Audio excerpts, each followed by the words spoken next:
Hace un año exactamente en nuestro país se inició una etapa que en la historia queda registrada como algo muy grave. Nos acercamos a la pandemia nos visitó y durante este año hemos tenido en el mundo y en nuestro país reacciones diversas frente a lo que es una novedad o era una novedad. Cuando digo reacciones diversas, desde cómo protegernos en contra del virus hasta qué tipo de vacunas se han generado en el mundo, hasta cuáles son las consecuencias post-COVID. Hemos aprendido mucho. Hace un año invitamos exactamente a Antonio Lascano Araujo, que es uno de los científicos más brillantes de nuestro país y que ha dedicado este último año a realmente difundir y explicar de manera muy clara qué es lo que sabemos y qué es lo que debemos hacer como ciudadanos, como autoridades. Le hemos pedido a Toño que nos visitara otra vez esta noche aquí en Primer Círculo para platicar con él y que nos cuentes, Toño, qué hemos aprendido y qué novedades. Pues también hay buenas noticias, ¿no? Tener vacunas es una buena noticia, ¿no? Tan rápido, ¿no?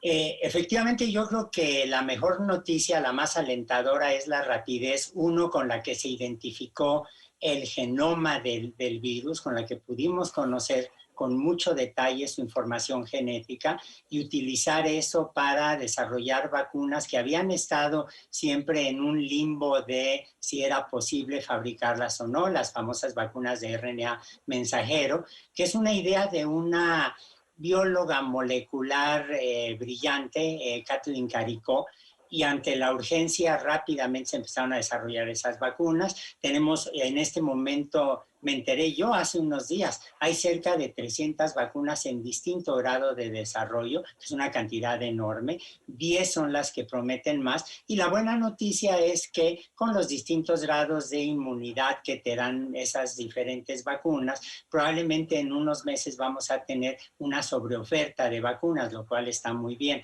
La noticia que yo vería como muy preocupante es que la investigación, a pesar de los esfuerzos que se hacen, no ha corrido paralela para tener éxito en proponer antivirales.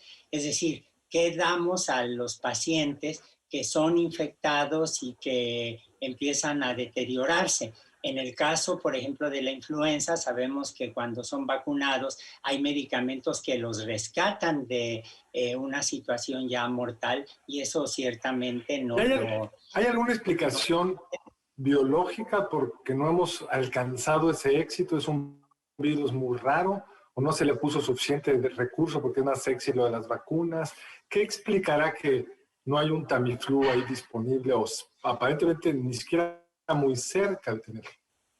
Tenemos la certeza de que la molécula que le ayuda a multiplicarse al virus es la misma molécula que encontramos, por ejemplo, en el virus de la influenza, en el virus de la polio, en el virus del ébola. Y lo que se ha estado haciendo es ver cómo puedes tú adaptar los medicamentos que usas para otro tipo de infecciones virales para este. No ha sido fácil. Algunos son compuestos difíciles de sintetizar, otros es una cuestión de adaptarlos, pero aquí lo que es fascinante es cómo tienes tú, por ejemplo, a los químicos computacionales o a los biólogos estructurales viendo cómo son esas moléculas en 3 dimensiones en la pantalla y ver qué le metes para tratar de frenar al virus. Pero el problema es que la fabricación de algunos de estos compuestos es una fabricación difícil. Aquí hay una lección socioeconómica que hay que tomar en cuenta. Desde hace muchos años, muchísimos años, los epidemiólogos, quienes trabajan con virus de RNA, los que trabajábamos con RNA, nos la pasábamos diciendo, oigan, hay que prestar atención a la aparición de nuevos virus de RNA. Y una anécdota que es triste, pero que refleja la realidad del mercado, es que hace unos 10 o 12 años un científico alemán tenía a punto una manera de inhibir la propagación del SARS-CoV-1, lo estoy llamando así porque es el pariente, y de repente dijeron, no, esa epidemia no se pudo contener sola, no hay problema, y se le quitó la subvención. Entonces, ese es el otro tipo de cosas que hemos aprendido, que se va a requerir de un trabajo coordinado de fundaciones internacionales, un cambio de orientación en el negocio de la industria farmacéutica, que es de un poder y de una vileza absolutamente aterradora de los gobiernos y de la comunidad científica. Ahora, decía el otro día el doctor Fauci Handon, decía de una manera muy sencilla, muy a un grupo de jóvenes, les decía, creo que ustedes no se dan cuenta del logro que significa tener una vacuna a un año de la aparición del virus. Esto se pudo haber llevado muchísimo tiempo si no hubiera habido un trabajo interdisciplinario en donde, bueno, se aplicó, por supuesto, la computación y se aplicaron muchas cuestiones para lograr ofrecer una vacuna sustentada con pruebas de que realmente logra inmunidad. Y creo que todos los ciudadanos en el mundo estamos un poco confiados en que pues, así va a ser siempre, sin darnos cuenta de que pues, pueden surgir nuevas variantes, y de hecho ya están surgiendo, que pueden escapar al esquema, ¿no? Así es, pero por ejemplo, ahora tú tienes las vacunas de RNA mensajero. Yo no le escuché, pero me decían, no he tenido tiempo de buscarlo, pero me decían que le preguntaron a Kathleen Caricó cuánto tiempo le llevaría modificar a una vacuna de RNA mensajero para que pudiera frenar el desarrollo de algunas de las variantes. Y ella dijo, hizo un cálculo así rápido, sé que dijo, a ver, déjenme ver, uracilo, metilarlo, eso me lleva 1 hora, generar el RNA, déjenme, pues una mañana y empezar la fabricación y las pruebas. En 1 semana la podría, 2 semanas cuando mucho, así, con esta misma tranquilidad con lo que le estoy descubriendo. Ahora, esto nos abre esperanzas adicionales. Hay que recordar que no tenemos una vacuna contra el VIH-Sida, que no tenemos una vacuna eficiente contra el ébola, que nos tenemos que vacunar cada año contra la influenza, que hay enfermedades, cierto tipo de cánceres que se podrían con algunas vacunas. Entonces, esto nos abre un espectro maravilloso que evidentemente va a requerir de una visión distinta de los aparatos de salud pública. Ahora, y hay un tema hacia adelante que supongo que muchos están preguntando, que es, estas vacunas, primero no sabemos cuánto tiempo nos van a proteger, porque pues, no ha pasado suficiente tiempo para saber cuánto nos queda la memoria inmunológica. Pero tampoco sabemos a qué rapidez puede ir variando el virus y qué tretas encontrar. ¿Tú cómo te imaginas, digamos, en 6 meses esto desde el punto de vista de nuestra capacidad de regresar a una vida normal o más o menos normal? A ver, Carlos, permíteme corregirte. Sabemos exactamente cómo funcionan las mutaciones del virus. Es asombroso.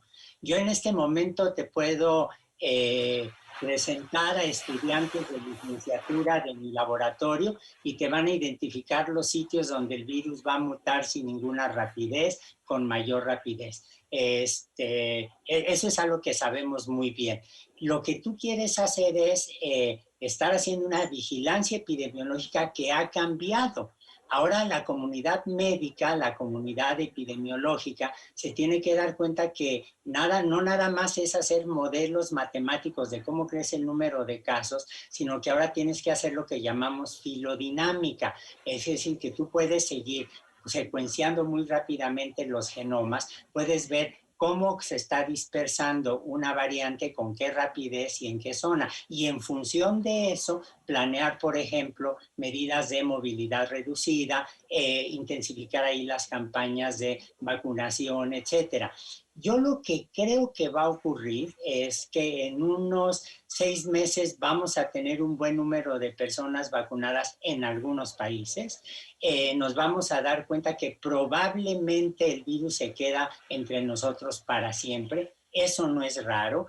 Hay multitud de, cuando menos les podría citar yo, a 12 coronavirus que nos infectan cada año y nos causan estas gripas molestas que duran 3 o 4 días. Si duran más, entonces o se complican, pueden ser muy severas, pueden conducir a la muerte, y probablemente eso es lo que va a pasar con el SARS-CoV-2, que se va a convertir va a ser andando el tiempo, le va a pasar lo que a todo virus, y va a dejar de ser menos agresivo.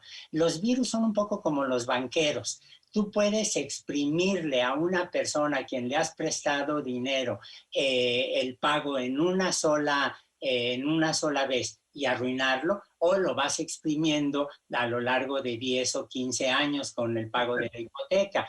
Y de esa manera el banco garantiza su supervivencia. Igual es con los virus. Un virus no lo decide conscientemente, pero evidentemente la estrategia evolutiva lo que favorece en los virus es que sean menos agresivos, pero que se dispersen más. Y es exactamente lo que estamos viendo que ocurre con las variantes del SARS-CoV-2.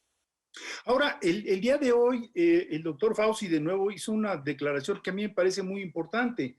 Los niños, incorporar a los niños, porque yo creo que uno de los daños mayores de este año de COVID ha sido precisamente el que se le ha infligido a la educación.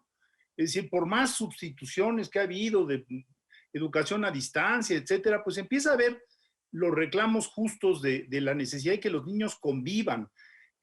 ¿Tú cómo ves eso? ¿Crees que, digamos, si nos aproximamos a la inmunidad de rebaño, los niños podrían ya regresar a las clases presenciales?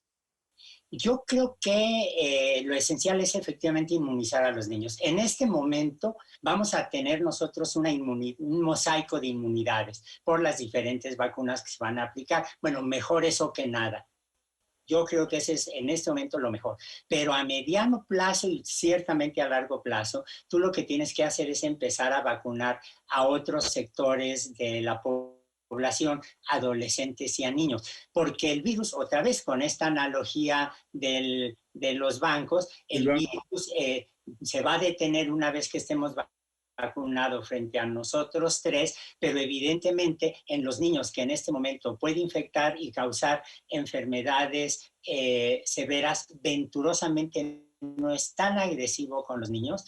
En Estados Unidos, de 500,000 de muertos, hay 250 pequeñitos que han fallecido. Yo creo que un niño muerto son demasiados niños muertos. En México me decía el doctor Héctor Hernández Bringas que tenemos, me parece que 278 niños registrados que han fallecido, pero tú quieres que ningún niño muera y que no lo deseas de modo alguno. Entonces, bueno, en este momento hay que decir que Pfizer, Moderna y AstraZeneca ya están por comenzar las pruebas, los ensayos con niños menores, bueno, con adolescentes y con niños menores de 8 años. En China ya se están haciendo ensayos con niños de 2 hasta adolescentes de 2 a 15 años para también ver si las vacunas los protegen. Eso va a ser la solución, la vacunación universal. Ahora, no hay que olvidarlo, el único caso de una infección perfectamente controlada, una infección que afecte a humanos, que funcionó muy bien erradicándose, es el de la viruela. En 1980 se declaró la viruela erradicada, pero es un virus distinto, es un virus mucho más estable de DNA, y entonces ahí no te preocupas tanto por las variantes, cosa que en este sí. Pues Toño, por desgracia tenemos que terminar el programa, pero como siempre creo que hemos aprendido mucho, yo por lo menos. Te agradecemos enormemente tu tiempo y que nos hayas explicado estas cuestiones, y al auditorio de lo que viene, de lo que hemos vivido y de lo que se viene en un futuro, para tranquilizarnos o para inquietarnos, cualquiera de las dos cosas, ¿no? Así es que mil gracias por haber estado en Primer Círculo y esperamos en algún tiempo volverte a tener aquí con nosotros. Muchas gracias, Federico, muchas veces, Carlos, y espero que sea con mejores noticias, pero mientras, usen doble cubrebocas. Esa es la mejor conclusión de este programa, doble cubrebocas. Pues muchas gracias, Toño, y a ustedes que nos acompañaron aquí en Primer Círculo. Nos vemos el lunes entrante aquí a la misma hora. Buenas noches.